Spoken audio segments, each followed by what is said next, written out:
मित्रांनो, कर्म चांगले असतील ना तर तुमचं मागेही लोक नावं काढतात, आणि जर कर्म वाईट असतील तर आपल्या जवळचेच आपल्या विरोधामध्ये बोलू लागतात. मित्रांनो, रामकृष्ण हरी आपल्याला आज याच विषयावरती बोलायचं आहे, आणि आपल्याला आज तुमच्या पुढे मी तोच अतिशय महत्त्वाचा मुद्दा आणलेला आहे. म्हणजे एकेकाळी उद्धव ठाकरे, राज ठाकरे यांचे गुणगान गाणारे एक ज्येष्ठ पत्रकार निखिल वागळे साहेब.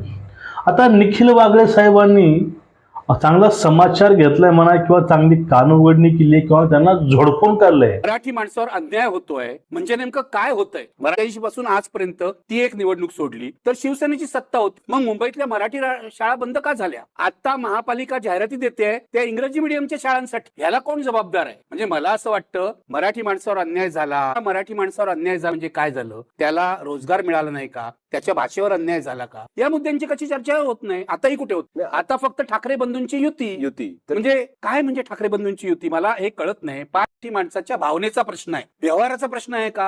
हा खरा प्रश्न आहे. म्हणजे मला एक गोष्ट कळत नाही, या निवडणुकीत तुझं बघितलं असतील आतापर्यंत, या क्षणापर्यंत वातावरणच नाही. अख्ख्या मुंबईमध्ये वातावरण नाही. माणसं झोपली आहे तसं वाटतं. मग 8-10 वेळा दोन्ही ठाकरेंच्या कुटुंबातले लोक कसे एकत्र येत आहेत, चंदू मामा काय म्हणतायत, राज ठाकरेंच्या आई काय म्हणतायत, याच गोष्टी आम्ही वाचत होतो. 5 महिन्यात तुम्हाला मुंबईसाठी आणि मराठी माणसासाठी अजेंडा का तयार करता आला नाही? हा माझा मुद्दा आहे. या मुद्द्यावर शिवसेनेने मनसेने कधी आंदोलन केलं होतं? कधी आंदोलन केलं? प्रकल्प महाराष्ट्रातून बाहेर गेले म्हणून शिवसेनेने रस्त्यावर उतरून आंदोलन केलं का? शिवसेनेच्या कार्यकर्त्यांना अटक झाली का? मी ती बिल्डर कडून वर्गणी किंवा खंडणी तुम्ही घेता की नाही? मराठी की तुमचे लागेबांधे असतात बिल्डर लोकांची. मुंबई तर आता बहुसंख्य मुंबई ही बिल्डरच्या कशात गेलेली आहे. त्यामुळे बिल्डर आणि राजकीय पक्षांचं संगनमत ऑब्व्हियस आहे. शिवसेना आणि मनसे त्यापासून वेगळी काढता येणार नाही. माझं म्हणणं आहे, मराठी माणसाचा मुद्दा तुम्हाला फक्त निवडणुकीच्या तोंडावर का सुचतो हा प्रश्न तुम्हाला मराठी माणूस विचारणार. याविषयी माझ्या काही मनात शंका नाही.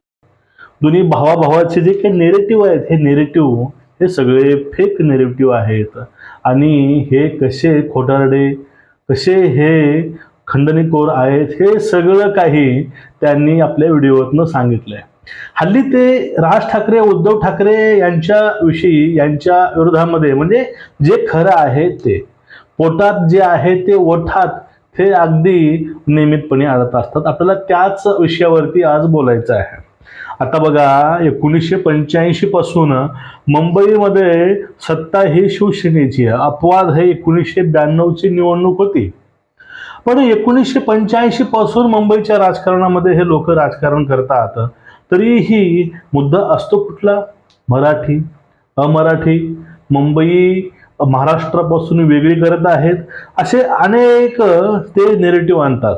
आणि मराठ्यावर अन्याय होतोय हे त्यांचं महत्वाचं वाक्य असतं. आता पण तेच वाक्य, तेच नेरेटिव्ह आहे. नेमकं मराठ्यावरती अन्याय होतो म्हणजे नेमका होतो काय? नेमकं असं होतंय काय? असं महाराष्ट्रामध्ये मराठ्यावरती अन्याय होतो म्हणजे होतंय काय? हा खडा सवाल सुद्धा या ठिकाणी वागळेंनी विचारलाय. हा प्रश्न वागळेच नाही तर हे महाराष्ट्रातले प्रत्येक तरुण आता विचारत आहेत की बाबा नेमकं मराठीवरती अन्याय होतो कसा? मग हा अजेंडा जो आहे, हा अजेंडा नेमका फेल होतो. नेमकं हे मराठ्यावरती अन्याय केला कोण? मला वाटत नाही परप्रांती येऊन मराठ्यावरती अन्याय करेल. मराठ्यावरती अन्याय करणारे ही मराठीच आहेत. आता मुंबई महानगरपालिकेमध्ये शिवसेनेनं आपला ठळ ठोकून बसला होता. त्यावेळेस परप्रांतीयाला, उत्तर भारतीयांना, मारवाड्यांना नेमके टेंडर दिले कोणी? आणि मुंबई महानगरपालिकेमध्ये नेमके मराठी शाळा बंद कोणी केल्या? मुंबईमधून जो काही मजूर वर्ग आहे तो मुंबई सोडून बाहेर का गेला? बाहेर का फेकला गेला? गिरणी कामगारांना त्यांचे हक्काचे घरं का अजून मिळाले नाहीत? हे असे असंख्य प्रश्न आहेत. या असंख्य प्रश्नावरती काहीच न बोलता तर नेमकं बोललं जाते काय?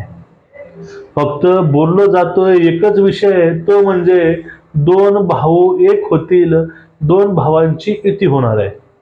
5 जुलैपासून याच गोष्टी ह्या सगळ्या माध्यमातून येत आहेत की 2 भाऊ एक होत आहेत. परत प्रश्न तोच जो पहिला होता, 2 भाऊ एक होतात म्हणजे नेमके काय होतात आणि ते करणार काय? कुठलाच अजेंडा नाही. कुठल्याच काही गोष्टी नाही. तुम्ही एक लक्षामध्ये घ्या की या लोकांना मुंबईच्या माणसाविषयी, नागरिकाविषयी काही देणे घेणं नाही, फक्त मुंबई महानगरपालिकेशी देणे घेणं आहे. हे यातूनच मित्रांनो स्पष्ट होत आहे. हे असे खूप लहान लहानसे पॉइंट आहेत. आता 5 जुलैपासून युती चर्चा चालू आहे, पण 5 जुलैपासून ते आता डिसेंबर पर्यंत, डिसेंबरच्या 2 तारखेपर्यंत नेमकं यांनी कुठले असे प्रयत्न महाराष्ट्रातील लोकांसाठी केलेत? महाराष्ट्रातील लोकांसाठी यांनी कोणते आंदोलन उभा केलेले आहेत? एकही आंदोलनाचं नाव येत नाही की या दोघांनी किंवा विरोधकांनी लोकांसाठी कुठलं आंदोलन उभा केलं असेल. एकही नाव बोटावर मोजण्याला सुद्धा सापडत नाही. पण नेमके यांचे आंदोलन कुठले होतात? वोट चोरी यांचाच फायदा, फेक नेरेटिव्ह पसरवणं यांचाच फायदा. म्हणजे फक्त हे यांच्या फायद्याचे मुद्दे घेऊन रस्त्यावरती आलेत. हे कुठल्याही लोकांचे मुद्दे घेऊन रस्त्यावरती आले नाहीत. मला आठवत नाही महाराष्ट्रामध्ये बेरोजगारच्या विरोधामध्ये कुठला मोर्चा निघालाय, शेतकऱ्याला चांगला भाव द्या मालाला कुठला मोर्चा निघालाय. असा कुठलाही मोर्चा महाराष्ट्रामध्ये दिसत नाही. दिसतंय काय? फक्त ज्यापासून आपला फक्त फायदा होतो हेच दिसतंय. आणि यामध्ये ह्या सगळ्या गोष्टीमध्ये मित्रांनो महत्वाची गोष्ट काय तुम्हाला माहिती आहे? भाजप किंवा एकनाथ शिंदे साहेब हे जे लोक आहेत, हे लोक ग्राउंड पातळीवर जाऊन काम करतात. विधानसभा झाल्यापासून हे लोक महानगरपालिकेसाठी, नगरपालिकेसाठी झटत आहेत, गावोगाव फिरत आहेत. अहो, महाराष्ट्राचा मुख्यमंत्री गावोगाव जाऊन सभा घेतो, उपमुख्यमंत्री गावोगाव जाऊन फिरून सभा घेतो, पण हे घर कोंबडे घरातनं सुद्धा बाहेर पडले नाहीत. आणि बाहेरून बोलतात काय की पैसे वाटून निवडून आले. अहो, नेमकं कुठपर्यंत तुम्ही नेरेटिव्ह पसरवताय? असे अनेक प्रश्न घेऊन. पण काय विषय माहितीये का? फक्त युतीवर चर्चा करून 5 ते 6 महिने घातलेत. आता शेवटला परत बोंबलतील की या ठिकाणी हा घोळ झालाय. घोळ हा कुठंच नाही, घोळ हा यांच्या विचारामध्ये झालेला आहे. ह्या गोष्टी लोकांपर्यंत पोहोचलेल्या आहेत तेवढ्यात. पण नेहमी भाजप आरोप करतोय यांच्यावरती. तो आरोप कुठला आहे की भ्रष्टाचाराचा आरोप आहे. भ्रष्टाचाराचा आरोप हे लोक आतापर्यंत का खोडू शकले नाहीत? आम्ही भ्रष्ट नाहीत हे त्यांनी आतापर्यंत का दाखवलं नाही? यावरती नाही बोलत. मुंबईचा विकास कसा करायचा यावरती नाही बोलत. बोलतात काय? तेच मुद्दे. मराठी मुंबई जाणार, मुंबई हा अमुक तमुक होणार, गुजराती वाढले, उत्तर भारतीय वाढले, ह्या सगळ्या गोष्टी. पण मुंबईचा विकास कसा होईल, व्यवसाय कुठले उभारता येतील? अहो, त्या भुयार मेट्रोसाठी हेच आडवं आले होते, पण तेच आता त्या मेट्रोमधून फिरत फिरत शिल्प्या काढतात. नेमका भाजपकडे मुद्दा आहे, अजेंडा आहे की आम्ही विकास काय केला ते तुमच्या समोर, लोकांसमोर दाखवू शकतात. लोकांना ते दिसतंय. पण तुमच्याकडे असा कुठला मुद्दा आहे का तुम्ही ते लोकांना दाखवून मत मागू शकाल? काहीच नाही. कुठला मुद्दा नाही, कुठली ब्लूप्रिंट नाही, काहीच नाही. Same agenda. जो अजेंडा 1985 ला होता तो अजेंडा आता सुद्धा आहे. आणि त्यानंतर आता जी काही शिवसेना होती, ही शिवसेना कुणाची आहे? उद्धव साहेबांची आहे की शिंदे साहेबांची आहे? भलेही बाळासाहेबांचे वारस म्हणून उद्धव साहेब असतील, पण खरं शिंदेचा जो विचार आहे, भाजपचा विचार, जो काही विचार बाळासाहेबांचा आहे तो विचार घेऊन शिंदेच आलेत असं म्हणावं लागेल. कारण त्यांनी ते प्रूव्ह करून दाखवलं.